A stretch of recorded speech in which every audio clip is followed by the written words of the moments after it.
All right, so we want to get this call started. It's August 5th, 2020, and it's amazing how fast this year has gone. But nevertheless, we're fortunate to have our host for the call tonight, Ron Schneider, here to share with each and every one of us. And Ron, I just want to say thank you because I know what you have going on behind the scenes at the training center, yet you still make the time. And just to kick the call off, I was mentioning about my niece that tested positive for COVID. I'm not sure where we're going with questions tonight, but just wanted to share that and maybe get some feedback from you on that as well. So welcome to the call, Ron. It's good to hear from you. Appreciate it. Thank you very much. It's a pleasure to be here, and I'm glad I was able to make some time tonight. I'm not all frazzled just running through the door 30 seconds before I'm on the phone tonight. And, you know, Dover, you just mentioned about your niece. I want to share with everybody, in my hometown of Miles City, I actually had classmates that I graduated high school with, and one of their sisters actually passed away from COVID-19 about a week and a half ago after a family reunion. And the guy that passed away, he worked in the courthouse with my cousin Milo, who's now passed away for almost 10 years. He's the one who gave Samantha her driver's license, even though she didn't really pass the test. Well, she got a license because she knew somebody in the courthouse that was related to me. So, but he passed away, and his sister passed away, and the mother, she's hospitalized right now of both of them. It was the Mirai family and stuff. So, yeah, this stuff is starting to hit close to home, and it's no joke. It's highly transmittable. Seems like the younger people, if you're under the age of 30, you're probably okay. And I'm sure that I haven't actually had a test, but I'm sure I've actually been exposed to it and had COVID-19 here about 3-4 weeks ago, because I also lost the taste in my mouth and things like that. You just mentioned, I don't have time to go to the doctor, and I quarantine. It's just me and my wife, and that was several weeks ago. So like I said, we're past all of that. And I just had a fever. I didn't have any, and like I said, a loss of taste. And that's all that I went through. So, and I'm at high risk. I'm going to be 65 this year, and got other underlying health risks or genetic factors and stuff. So, yeah, it's not going away, not anytime soon. It's still nowhere near a pandemic like the Black Plague, where it's killing millions, and even they projected there would be anywhere between 1.5 million and 2 million people die of that. From this, when it's all said and done, we're nowhere near those numbers. So this isn't nearly as bad as everybody speculated and whooped it up to be when it first came out and stuff. But it is a highly contagious, deadly flu. That's proving to be a fact. And it's on the higher side of the death on an annual basis when you compare it to H1N1, H1N5, SARS, those kind of things, Spanish flu.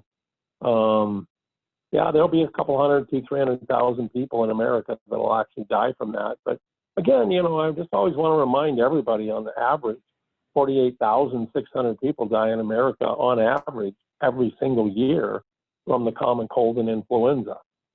So the fact that there's hundreds of thousands of people dying, or approaching a couple 100,000 here in the U.S., that's higher than the average, higher than normal. And it's not even yet doubled what happened in 2017. There was over 86,000 people that died in 2017 from the H1N5 virus. So it's something to be concerned about. And, the one thing on this call I want to remind everybody is I'm not worried. I'm not worried at all. I never was worried. And I'm still not worried, because we've got products that will build an immune system to make a Hercules out of it, where nothing's going to get in the way of it. As long as you're taking your enzymes, keeping that bloodstream clean, so there aren't any inhibiting factors that's going to affect the efficiency of functioning and response of your immune system cells. When this stuff does come in contact with you, heaven forbid it does, but likely it's going to affect all of us. We'll at least be exposed to it. And I still think it's going to be an extremely low number of deaths for exposures. And that's the good thing.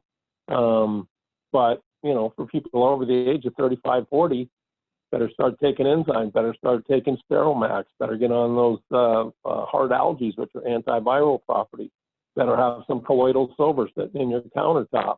You even start feeling the symptoms, the sniffle of a cold or flu or anything like that, you want to make sure that you're actually protecting yourself, doing things that are strengthening your immune system. And remember, an immune system can only function efficiently in the environment in which you put those cells, which is the bloodstream and the lymphatics.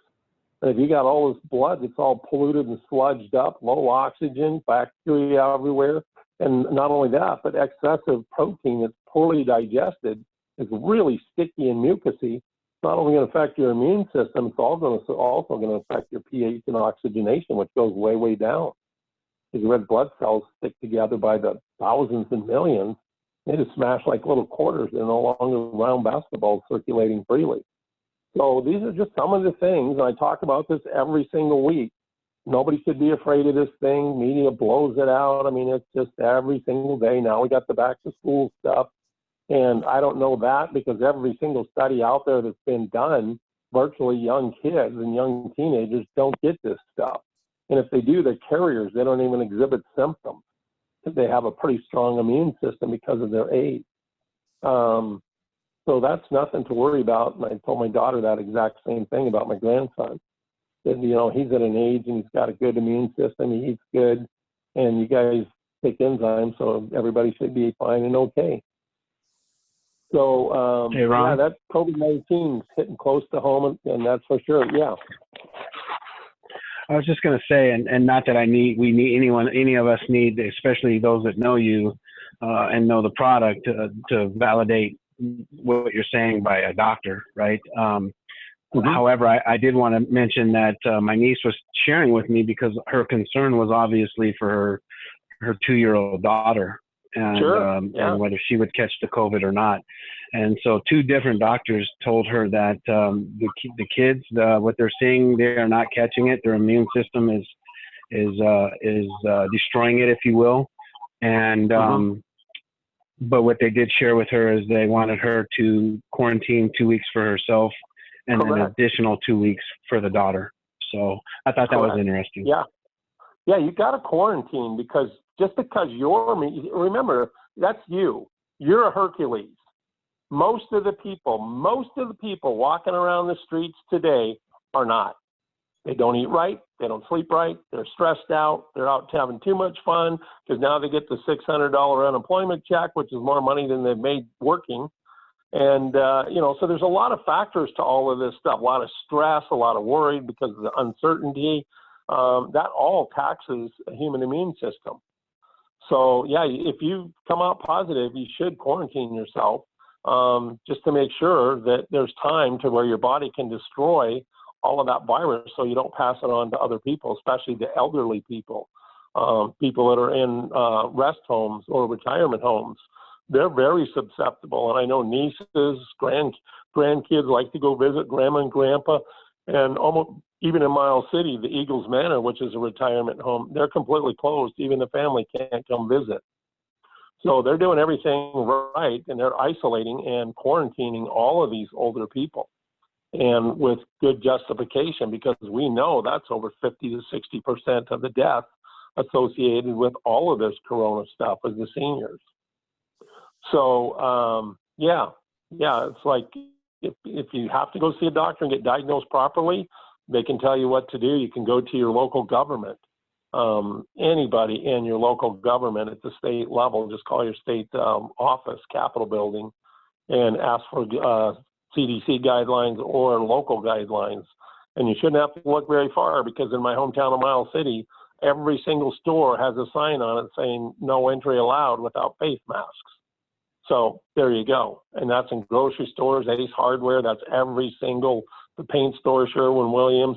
And you can't go into a McDonald's or a Wendy's and sit down and everything is strictly drive-through only. So, and Montana is one of those reoccurring hotspots in the nation. I was watching about, maybe 4 or 5 days ago, and I see that we're out of 13 states, we were one of them that was really having a high incidence of newly diagnosed cases and stuff. But with that being said, over 3.5 weeks ago, they had free testing out at the fairgrounds, and that's where I went out and got tested, but I was negative at that time. And shortly after that is when I got my symptoms and lost a little bit of taste and stuff. So, but anyways, and then the other thing I want to talk about again is the face mask that everybody's required to wear. Those plastic shields are almost like a welder's helmet. They're all plastic and they pull over your eyes, your face, your mouth. Those I've seen a lot of those lately. Those are what people should be wearing because they do not restrict your breathing at all. These cloth face masks that you see everybody, Fauci and all those guys on TV and stuff, that is crazy because it restricts your CO2 from being eliminated from your breathing. And so you're breathing that back in, which is creating toxicity to your body and your lungs especially. You can actually die from that crap. You can really create severe brain problems and damage because they're not allowing oxygen to get into the bloodstream anymore. So much that carbon dioxide is being re-inhaled. And that's actually a poisonous gas. That's why your body exhales it and eliminates it. So anyway, I just want to kind of remind everybody to start looking for those longer plastic face shields rather than those cloth masks that you put over things. And if you do have to do that, get those little vents. It's a little round thing that goes right in the middle, and it's got little vents that you can open up in the mask on those cloth ones. Just to be a lot safer than what these people on TV are telling everybody. Because they are just that way. Everybody's got to wear a mask, and they're not telling you the consequences and the health risks associated with wearing those doggone cloth masks and painter's masks. Those are not for this kind of stuff. And most of those don't stop viruses anyway. They're not just that H95 mask, and that's used in ICU. That is a viral, it's a 3-layer, and it's got microbial material and antiviral material right into the, sewn right into the material, like a colloidal silver type of material. Kills off viruses and all, it traps them, and it kills off bacteria and all that stuff. So those are, and I think they're H95s, something 95 anyway on TV. And I've actually seen the doctors wear them in the hospital up in Billings and stuff. So just a couple of things that just clean up this constant confused stuff as far as I'm concerned. Everybody sees on national television all the time. And it's just everybody thinks they're doing what they can. And now they're telling you to wear goggles. How many weeks ago, in fact, months ago, what did I say about viruses? There's more viruses that will ever enter into your body through your eyes and your nose than that you ever will through your mouth and your nose. Most viruses come in from your eyes. Believe it or not, that's a larger, when you take the two eyes, you actually have larger opening entry into the internal body than you do through your mouth or your nose. So that's why I say those face shields, if you can find them, they're much, much safer if you're going to be out and about in the general public a lot. But this will eventually simmer down. It's going to eventually die off just because of the weather up and down and this and that. And, this whole vaccine, that's the next thing I want to talk about. I guess we can start tonight.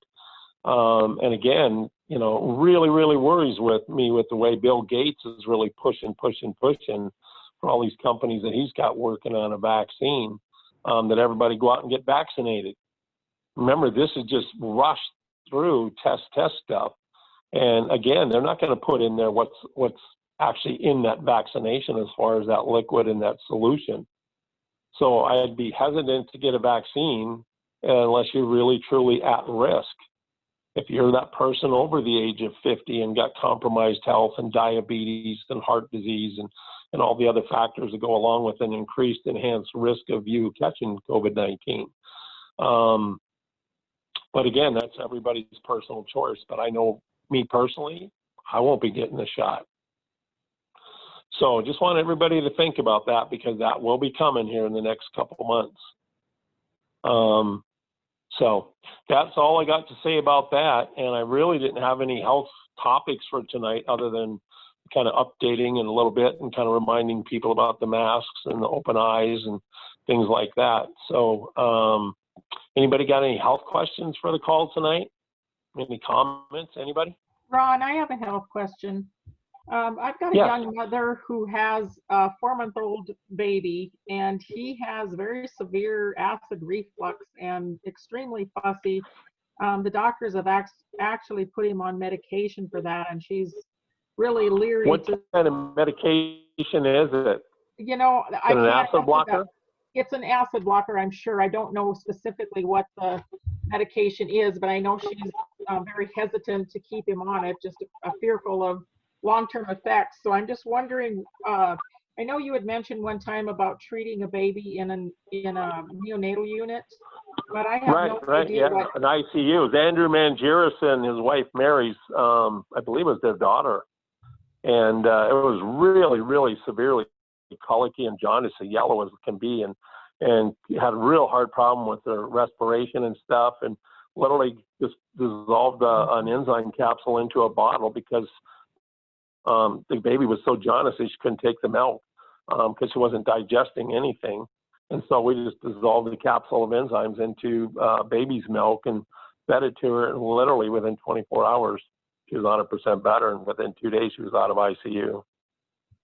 Okay, I kind of remembered the story, but I was not sure as far as telling her. Well, but I'm telling you, that's just one that comes to mind. That's one of the first private label companies that I was working with, and that's why I got the account, because we proved it worked so well right there with his own child. And she was in the incubation room for almost 2 weeks, and she wasn't getting any better. In fact, she was getting worse. And so when they had that dramatic turnaround, they're like, oh, well, she must have just finally kicked in, and they didn't tell her that they put enzymes in the bottle, and that's why she got out of there.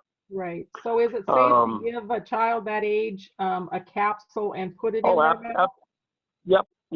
Okay. And make sure that they take the entire bottle. Don't try to leave it lay around for 4 or 5 hours and save it up for the next feeding.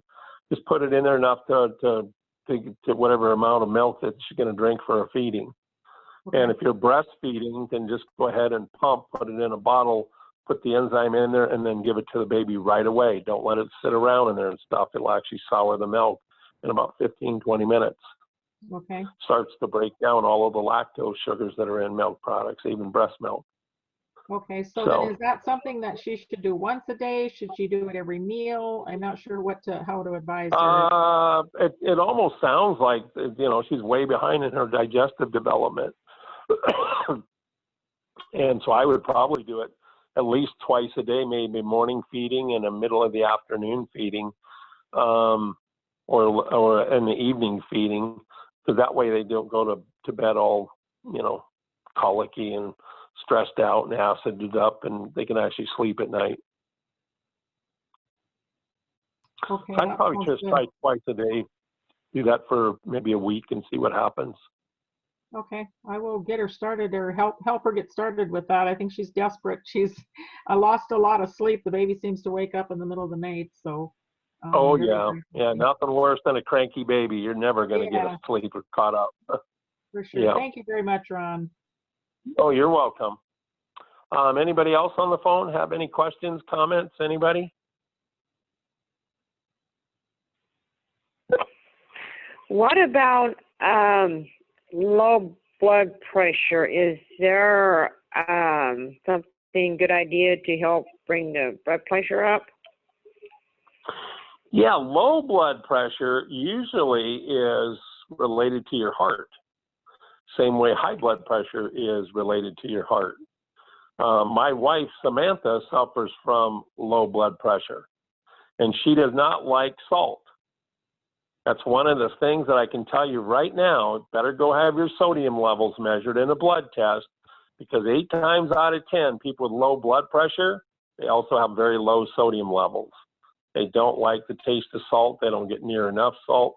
Salt is one mineral that causes your body to hydrate. It holds on to water. It doesn't let you just pee or sweat it off. It holds it on to it. And that actually creates osmotic pressure to the blood, which equates to pressure to the heart.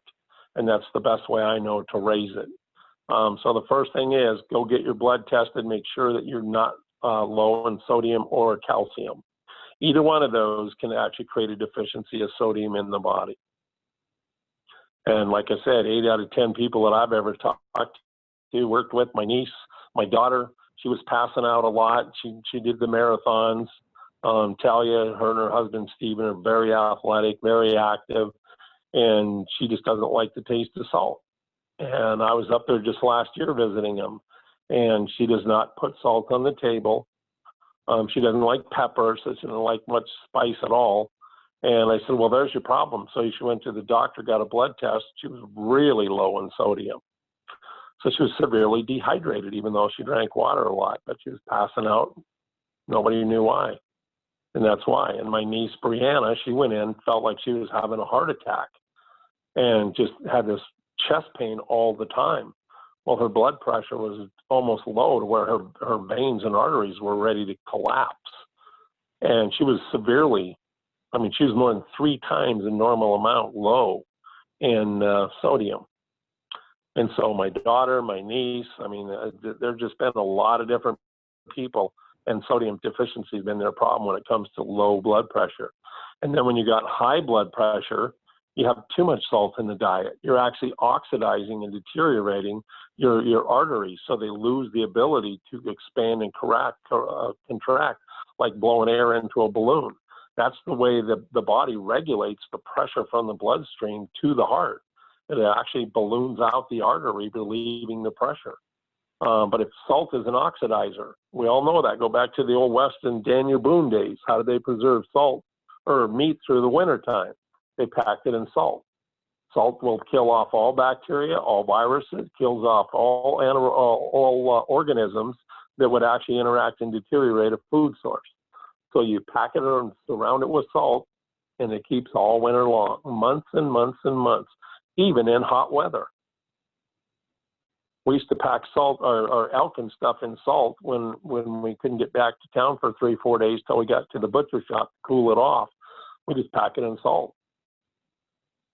Nothing deteriorates that meat, doesn't rot, doesn't do anything. So that's the first thing I would do is check on the sodium levels, get an actual blood test from a doctor's office. Because like I said, 8 times out of 10, that's going to be the problem. Okay, we're doing like extra exercise, like jumping on trampoline or something like that. Would that make a difference? No, not if it's a sodium deficiency. The only thing that's going to make that difference and bring up that pressure is more water held into your system. And the only thing that can do that is salt in the diet, not exercising, none of that other stuff. It's not a vascular problem. It's a sodium deficiency problem. So like I said, get the sodium test, rule that out first. Then we can go and start with protein and blood rebounders and exercise and dietary and supplement changes and this and that. But low blood pressure almost always is going to come back to one thing. You're severely dehydrated. And one of the reasons why you dehydrate, one of the main reasons why you dehydrate is you're sodium deficient. Second thing is you don't drink enough water. That's something that we have to physically think about every single day. The body just doesn't magically do it by itself. That's something we have to do for our bodies, is consciously make an effort to drink water. Half your body weight in ounces of water every single day is body requirements for your individual weight and genetics. Okay.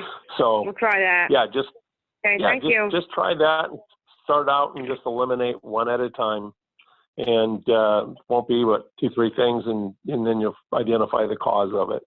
But low blood pressure is a better problem to have than high blood pressure. Okay.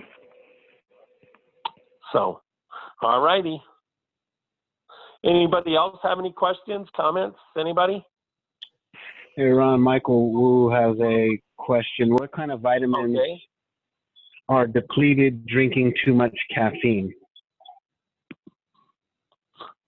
What kind of vitamins? Well, caffeine's a stimulant, so it can cause a sloughing of a lot of different things. Caffeine actually is one of those things that will expand or contract depending on your genetics. You can actually shrink and squeeze your circulatory vessels or even dilate them a little bit, which means to expand them a little bit.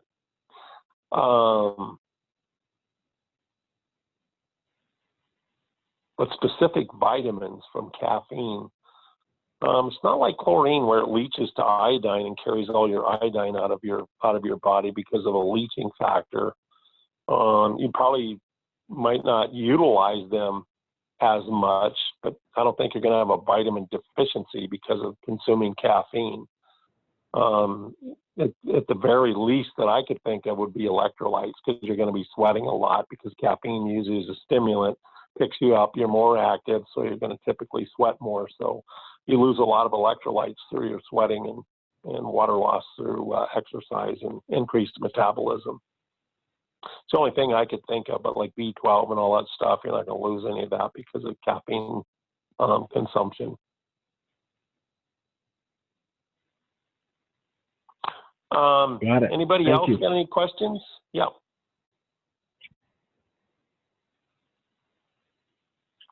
Yeah. Any last minute questions? If you got a question, please feel free to step out there and ask away. Yeah, hi, Ron. I got a quick question for you. Can you hear me? Yeah, sure. Plain and clear. Okay, awesome.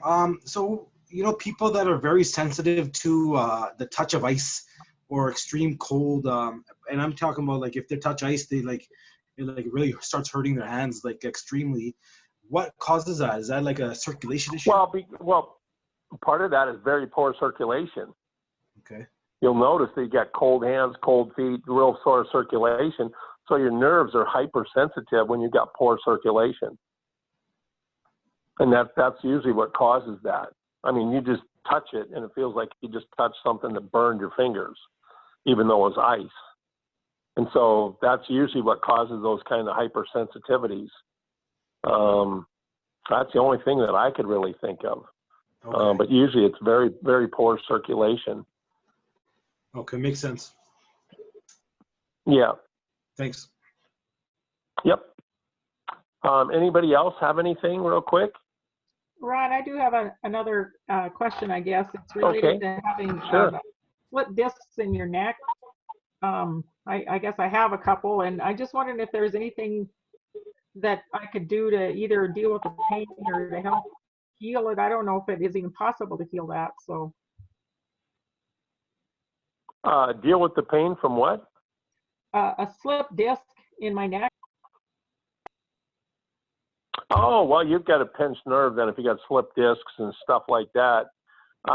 There really isn't, and that's the one time that I will say that going to a doctor and getting an anti-inflammatory probably is going to be your best bet. I mean, enzymes, if there was scar tissue there, if there was too much protein in the blood, if there was a lot of inhibiting factors from food consumption or somehow you got it from a vitamin or something, then we could do things about it. But when you start talking about slip disc, and I had 2 ruptured discs in my lower lumbar before I actually broke my back about 1.5 years after I had all my lumbar. I had nothing but back problems for about 3 years. And it started a bad back when I was lifting cases of pop when I was working at Safeway.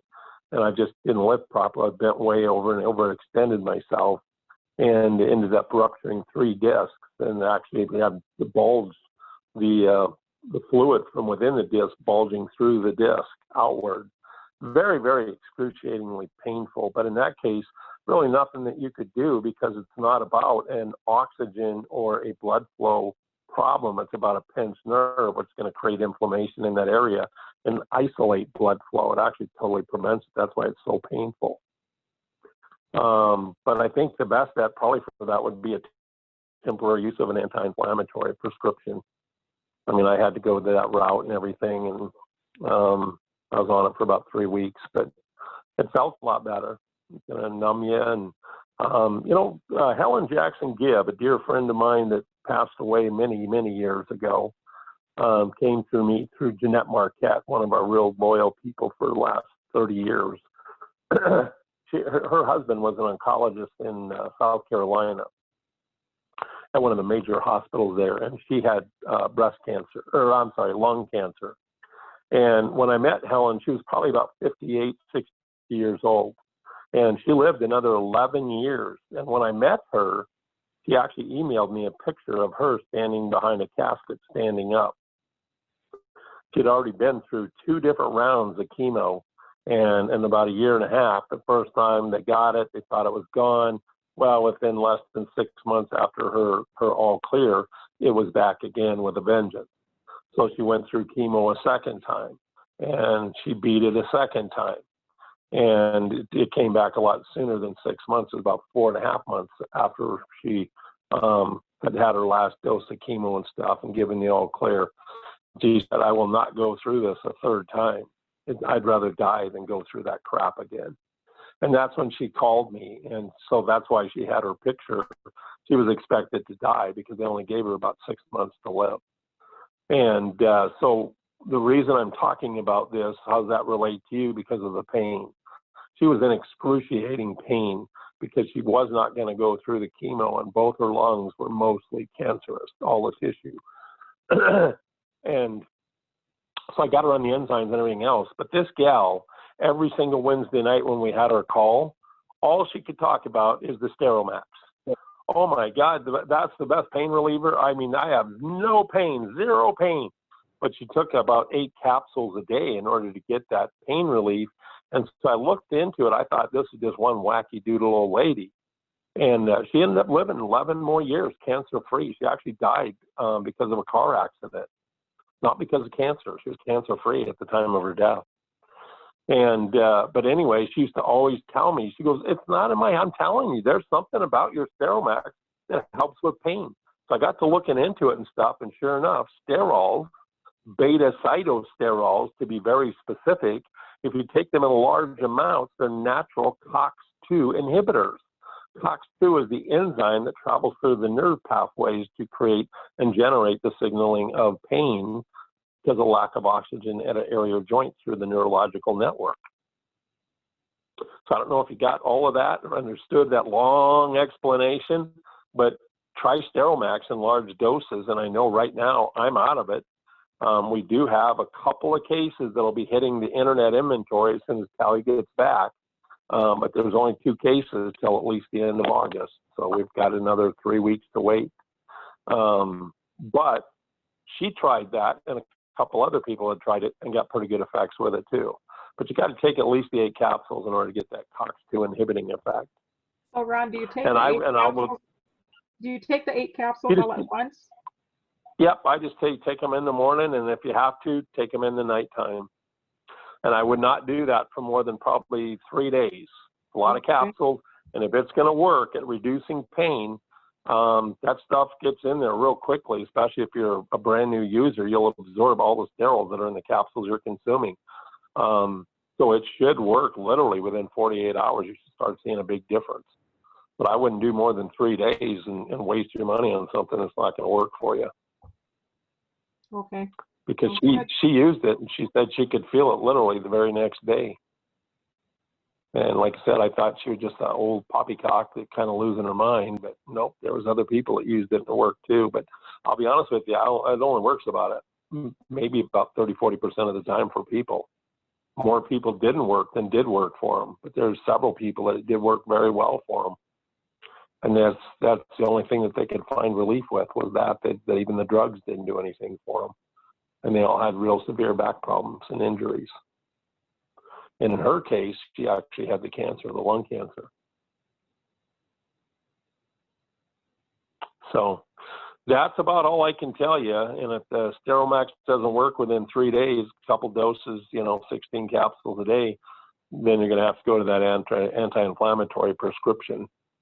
And that will help to relieve the inflammation there, which will increase blood flow, and then you'll have oxygen and your pain levels will come down quite a bit. Okay? Okay, I will give it a try. Thank you. You betcha. Anybody else? Hey, Ron. Anybody? One last one real quick? Yeah. I am driving, so hopefully you can hear me clearly. I'm just coming back from the doctor with my girlfriend Janine in the car. She's had that, bulging discs in the back of her neck too, and she's like, heard what you said about the 8. She said, "Baby, how come you didn't give me 8?" I'm like, "Okay, we're gonna do 8." I got some in the car. Well, and you might, and Roderick, you might have to do it twice a day. It's not like you're trying to build the immune system. you're trying to get this in to disrupt the nerve system. So I wouldn't be afraid to do it in the morning, first thing when you get up, an hour before a meal, because we know that's the best time for the most absorption. But then do it in the evening, about an hour or two after your evening meal, salad for the evening meal without any meat in it. That'll help the absorption rate of that evening dose as well. Okay. So right after dinner, did you say? You broke up. Yeah, you can eat it right after dinner, but try not to eat a lot of meat with that dinner meal. More of a big salad or something like that. Bowl of chili, some soup or something like that. Just enough to try it for a couple of days. Like I said, if it's going to work, you will not need to use it for more than 3 days to find out whether it's going to work for you or not. If it doesn't work in 3 days, it's not going to work in 2 weeks either. Yeah. So like I said, just spend a little bit of extra money for that 1-2 days, and if it gives you relief, well, then you're going to have to kind of stay on that. And I know it wouldn't bother me to spend a few bucks as long as I found something that worked. Because pain is nothing anybody wants to live with, especially when you start talking about slip disc and pinched nerves, and I mean, just, oh my gosh. Exactly. Yeah. Or surgery. Yep. Which is where we're headed. Which is a lot of scars. Well, that's what a lot of scar tissue left over from surgery. And if that first surgery doesn't work, they have to go in and do a corrective. There's so much scar tissue that you're going to be in pain for the rest of your life. My brother, Willie, he had neck surgeries, 4 or 5 of them. And my younger brother, Blackie, or Michael's his proper name, he had knee surgeries, 3 or 4 of them. And both of them to this, well, my brother's passed away 10 years ago, but he was in his almost 60. Or I'm sorry, he was almost 68 when he passed. He was one of the longest living relatives I've ever had, but that was my oldest brother. And he lived with pain, excruciating pain for 30 out of those 70 years, 69 or 68. Yep, and my younger brother to this day still can't walk very well because of his knee surgeries. Those tissue, you never do restore blood flow when that scar tissue from that surgical procedure builds up. And neither one of them used my enzymes. I kept saying that scar tissue can be dissolved with long-term use of enzymes over a period of 3-4 years. You can get rid of all the scar tissue in the body. The scar tissue is not a living tissue. It's 3 different fibers: chondroitin, fibrinogen, and thrombin. Those are 3 different proteins that actually work to build scar tissue.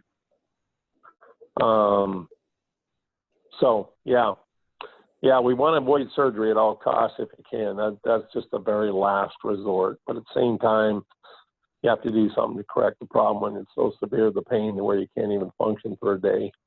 And I've been there a couple times in my life too, so I know how that all goes. Yeah. Did you have any questions about that? No? It's 2 years long enough to wait and try to heal it. I hear you.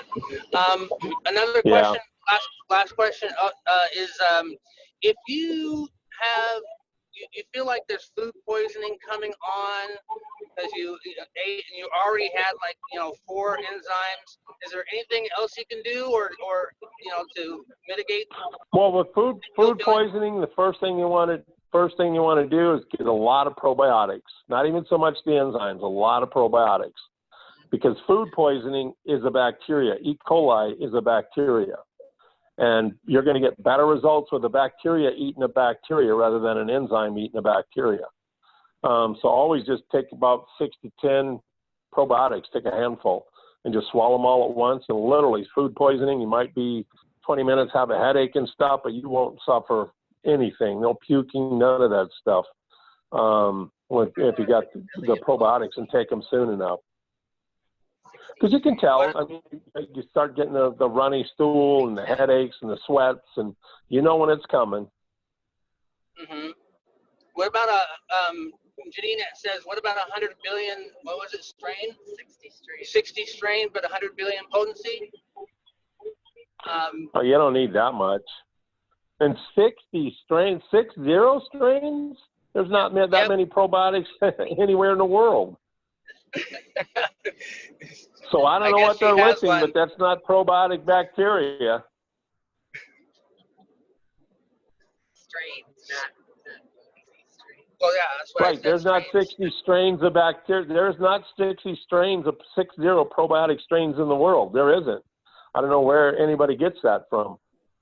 There might be 60 enzymes within, 30 bacterial strains, but there's no 60 strains of probiotic bacteria. Not even close to that. Now, if you're talking about all bacteria on the planet, well, I'm sure there's more than that even, if you include the extremophiles and all that, which are high temperature bacteria. But probiotics, there's not that many. Probably 22, 26 of them maybe. Yeah, she has a product that's on the label. Well, she found a product that's on the label. That's why she knows about it. So maybe they're doing false advertising. Well, and here's the second thing. And here's the second thing, because everybody heard me talk about this when Tom Brewer was on here and kind of, I won't say made a mistake, but he didn't correctly convey. He said, anytime you get a probiotic formula, the more diverse, the more probiotic strains you have, the better the formula. That's not true, because there's so many probiotic strains that are so weak they don't even survive the acid stomach. And we all know that hydrochloric acid doesn't even really digest protein. And that they don't even function within that pH, but they're actually deteriorated to where they're absorbed and work in the human body. So that more strains does not create a more efficient or a broad spectrum formulation. That just looks good on a label, but it's really a crap formula. I could formulate a product with half of the strains and with half of the overall bacterial count, like the billions and the millions. Yeah, that's where it come down to see the difference between a good formulator that knows chemistry and bacterial strains and this and that versus somebody that just says, oh, well, this looks really good. Take it to a manufacturer. Let's duplicate it. It's got to be worth a lot of money. Look at all the ingredients on that thing. No, that's not the way to go looking for good probiotics. Understand the strains that you're looking at. Research them. They're real easily researched.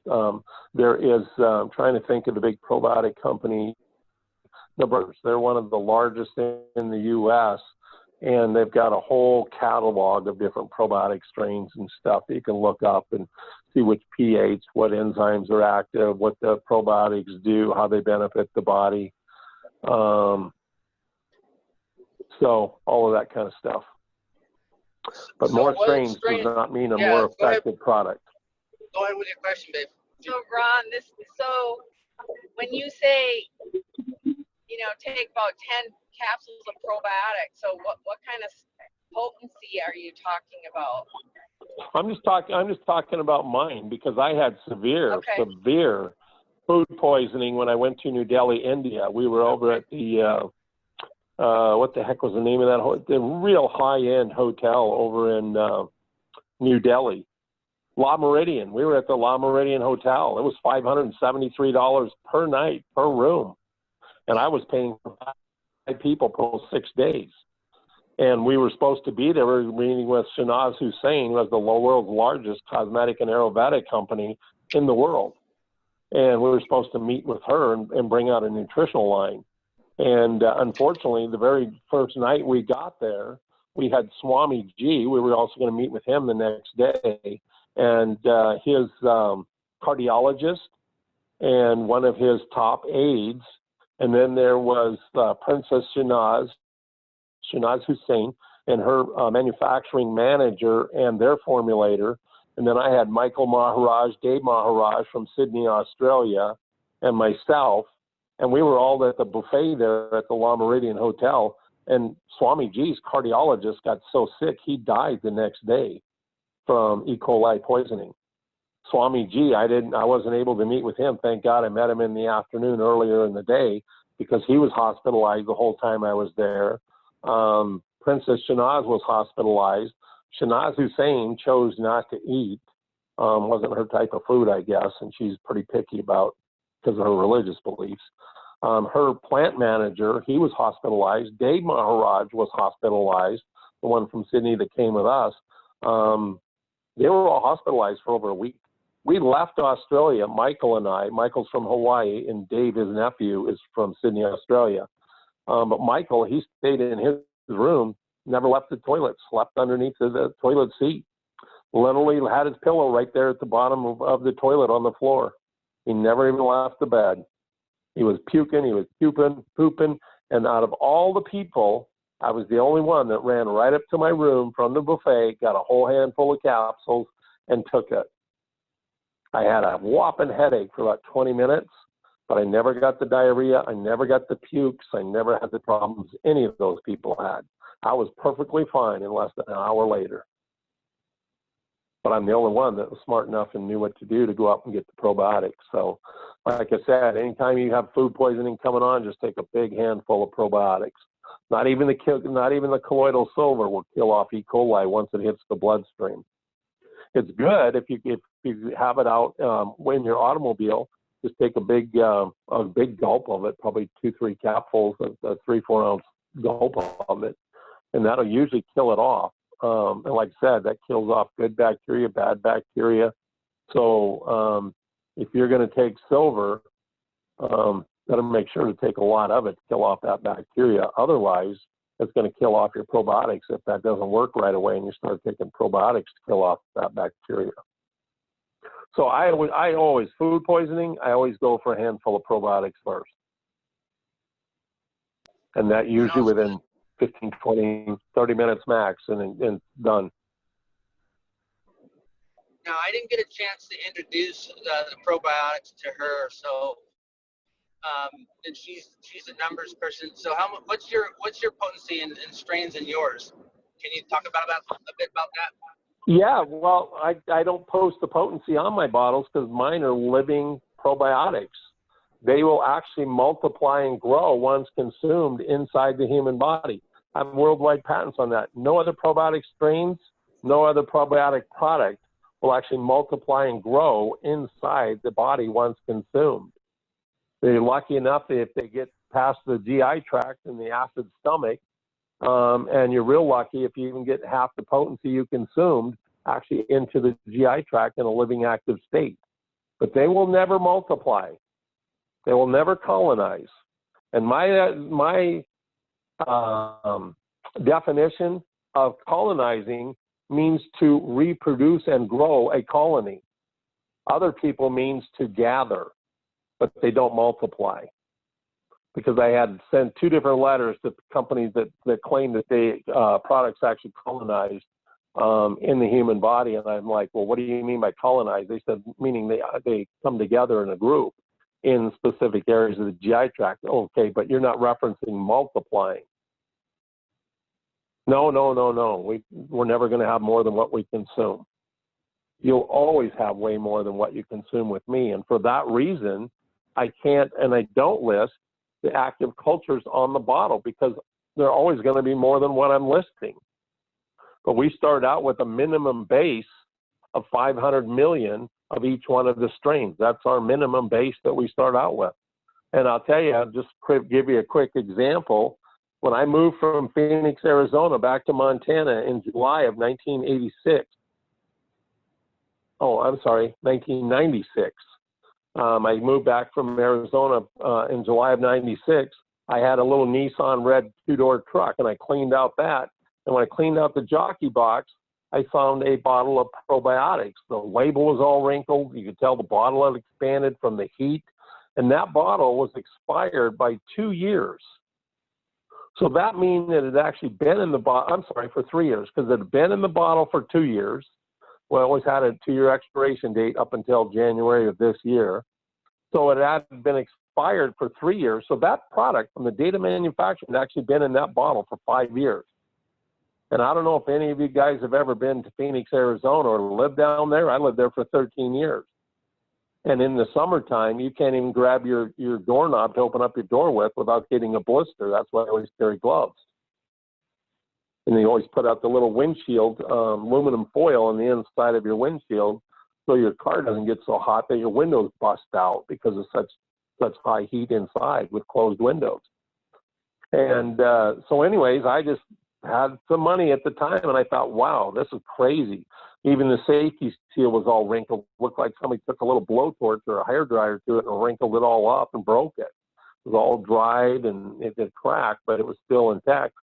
So I just wanted to see what was left in there, what happened. And So I took 45 capsules, put it in 2 little baggies. I sent one to Covance Laboratories, send the other one to San Diego Analytical, and I asked them, look at the label. Here's the label. I made a copy of the label, put it in the packaging of both of them, and I said, I want you to measure how many active or living strains, if any, is left in this product.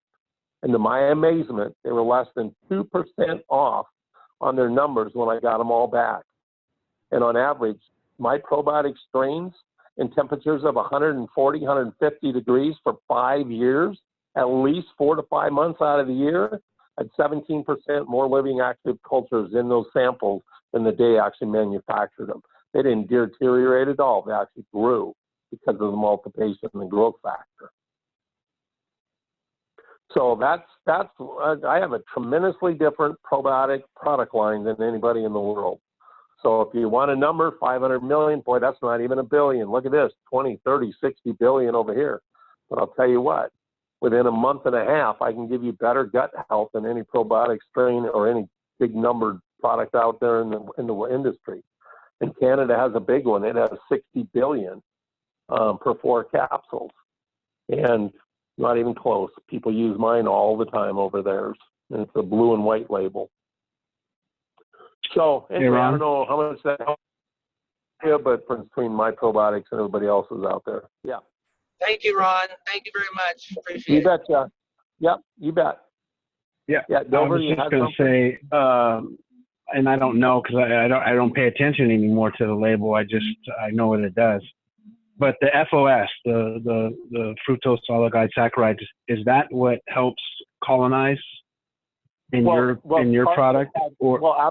Absolutely. You can't have growth. You can't even have probiotics sustain themselves to become even active, even with 50 billion. They need a food source, and most companies do not provide a food source.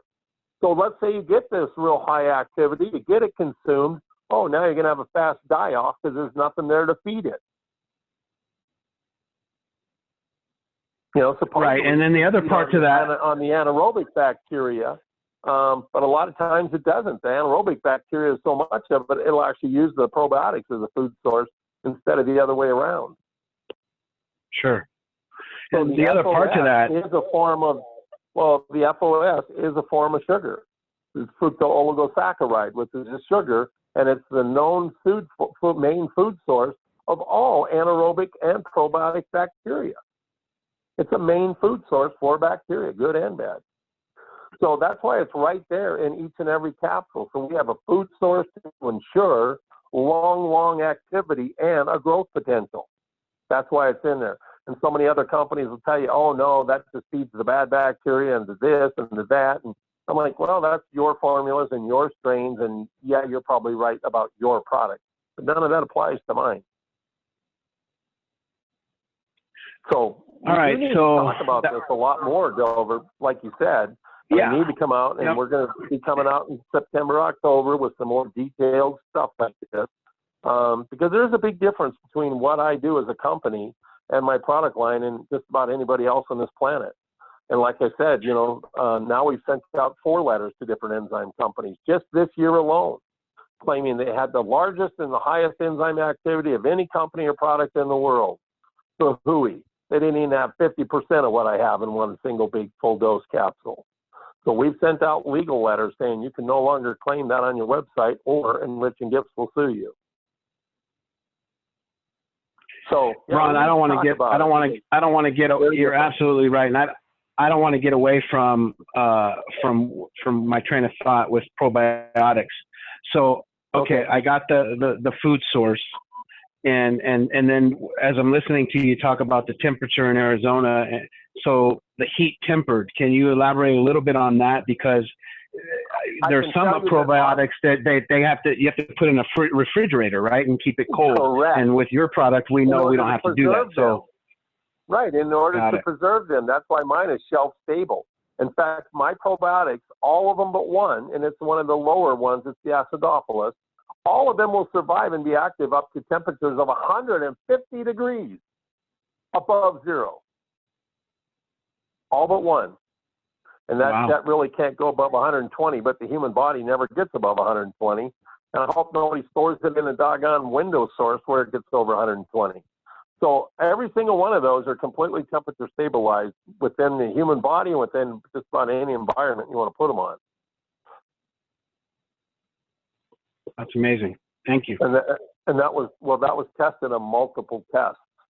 That was tested actually 3 different labs. Nebraska Cultures was one of them. Covance Laboratories was another one. And then there's another one out of New York, and I can't remember what that one was offhand. But it wasn't San Diego Analytical. That was just for the bacterial count, the activity. So, yeah, like I said, I've been talking a lot to new people over the last 3-4 weeks. And I remember this conversation. A lot of you don't realize that for the first 6 years that I was in business, my very first business, I made more millions in 6 months than I've ever made to this date. I made over $32 million worth of business in my first 6 months of business when I started this enzyme company. All the great big MLM companies I private labeled to and manufactured for, I formulated their first enzyme product. And I was literally making tens of millions of dollars a month. And then once I got up, I think it was 47 million, I went and paid a bunch of people, and you've heard me talk about this before. Where did all these formulas come from? Well, I hired 12 people, flew them all over from different parts of the world to Camelback Inn down in Scottsdale, Arizona for 2 weeks. And we put 43 things we identified up on the whiteboard. And, I put over $42 million worth of clinical trials and research and medical and scientific in my first 6 years of this product line. Over $42 million. So I didn't buy fancy houses and fancy vehicles and this and that. Almost every penny I ever made, I poured right back into research and development of a fantastic product line. One that never be rivaled, one that I'd never ever have to get up in front of an audience or an individual and apologize because somebody had something better or this didn't work. Nope, it works the exact same way no matter who takes it, no matter what body you want to put it in, and it consistently works 100% of the time. Does that mean that you're always going to get the same results? No, because there's a lot of people that don't take it, don't take enough of it. They have different genetic aspects, different meals, different living environment, different stress levels. And there's so many factors but those are all the minute differences that are different about each and every one of us. But one thing I always said to anybody that wanted to ever get involved in the business end of this, or even as a consumer, you will never, ever, ever have to get up and apologize and take a second seat to anybody in the entire nutrition industry worldwide. You can find maybe as good, but you'll never find better. And I used to advertise $1 million. $1 million if anybody could disprove that statement or come up with a better product. And believe me, there was hundreds of individuals as well as companies that came after that $1 million. 30 years later, I've never paid out that $1 million. Nobody could even come close. And when they did come after that million, they finally saw what I actually had. 90% of the time, they became a private label account, and I manufactured their product. They gave up their old stuff to get into the good stuff. And then that soon went away because everybody in the networking industry New Skin dropped me because I was a greedy son of a gun just for making 5 cents a bottle profit. 5 cents. I said, you try to live off of that. You guys are making $20, $30 a bottle, and you're griping because of 5 cents? Well, they had the formulas, and they got a cheaper formulator out of Australia, and so they decided to just drop me. But that's what most of those networking companies did. After they got all the information, got the formulas, got all the sourcing, but after about the first 25 of that, I just finally stopped giving out the sourcing and all that stuff. Stopped giving up all that information, just making it so easy to go out and knock me off. And that's why I don't private label anywhere or anymore today. Only under Enriching Gifts. That's why. So anyways, that's enough of that. That's the explanation for all of that. You just dropped some golden nuggets on us, and enough of that, huh? Wow, yeah. That's amazing. Yep, enough of that. Yep. Yep. So anybody else got any questions or comments? I still got a shop I got to get back to here, but go ahead. Anybody? I thought somebody was going to say something. No, that was me, Ron, and I was just going to say thank you because that was great. Thank you. All righty. Well, why don't we just wrap it up on that, Ron? We appreciate your time, and thank you again for all that you do and how you pour into each and every one of us. And so we really, I'm speaking for the group, I know. And for those of you that, I'm telling you, I learn something new every time. Reach out to those that can benefit from this education and bring them to the call next week. So, Ron, any closing thoughts or comments? No, I'll try to be here next week again. Like I said, we are nearing the final stages of finishing up my big, huge storage facility up here by the training center. We should be done with that by the end of August. And then I can get back to a regular topic and start, digging in a little bit more as we head into the winter months. So we can actually spend time on this call with a lot better information and stuff, and choose topics each and every week, or products and formulas. And right now I'm just flying by the seat of my pants, and I apologize to everybody for that. But I'll be here every week that I can till I can't. Okay. So that's all I have to say for tonight. You betcha. Thank everybody for coming on here each and every week and trusting in us as well. All right. Thank you, Ron. Take care, everyone. We appreciate you. See you next week. Good night. All right. Good night, everybody.